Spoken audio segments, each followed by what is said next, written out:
Flip them over. And then you go 1, 2, 3, 4, 5.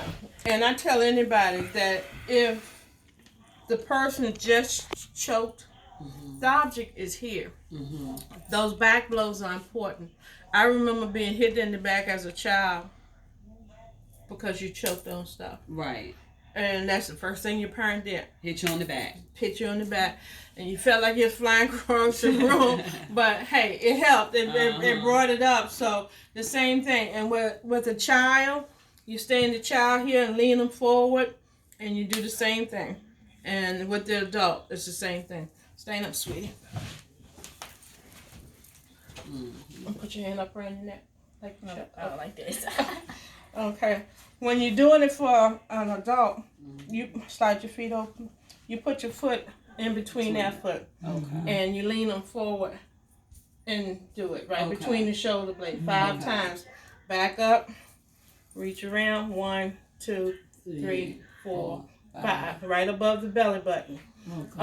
In doing that, you hitting that back, the object is here, so it's gonna come out. It's most definitely gonna come out because it's still here. It's when you find the individual laying on the floor and you trying to figure out why they were there, and you go to open the airway, but the airway won't open. Well, I'm gonna tell you this much. When I was a kid, I never forget. I was 5 years old, and I had swallowed a penny, and my mom boyfriend, he put me upside down and shook me, and I coughed it up.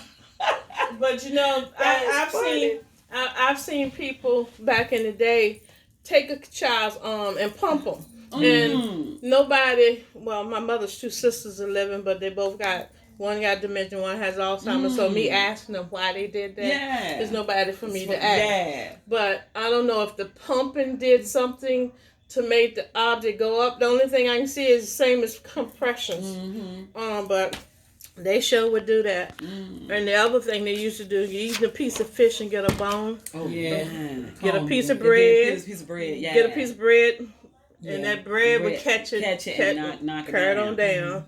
But it was interesting back then. Pretty much they bringing back stuff that you were taught. The old school stuff. On page 64 and 65, it's showing you those pictures I just demonstrated with her. Up at the top on 65, if a person is pregnant or too broad for you to reach around, you put your arms up under their arm and you compress right here in the center of the chest. Oh, okay. The same 5, and in the back and up here.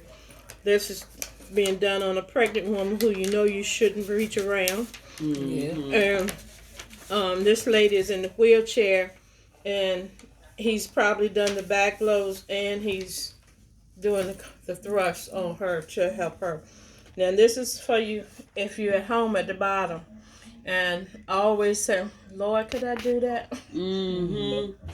I said, if I'm choking, I'm going to have to do it. I don't know if I could do it for myself, but other than dropping myself across the chair, I probably could do. But you do what you got to do to make yourself. Right. But like I said, as long as you cough, and the more you cough, the object will come up. On 66 and 67 is showing you how to do the baby.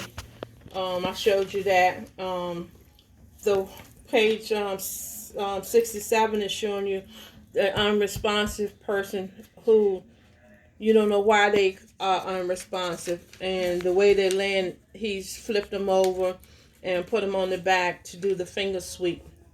You do your breaths and your breaths don't go in, so you do 30 compressions to push the object up. And that's when you do your finger sweep once you see it, after you've done your 30 compressions, because those compressions will push the object up so you can see it up in the circumference. Yeah. And here are your skill cards. Right here on these pages of where you say if you decide you want to do a quick refresher, you can read those little steps and it give you a faster method of doing it. And there's a picture of the child on 70. Lean them over. And do the same in picture for the baby. Okay. Okay. Let's go back to page 36.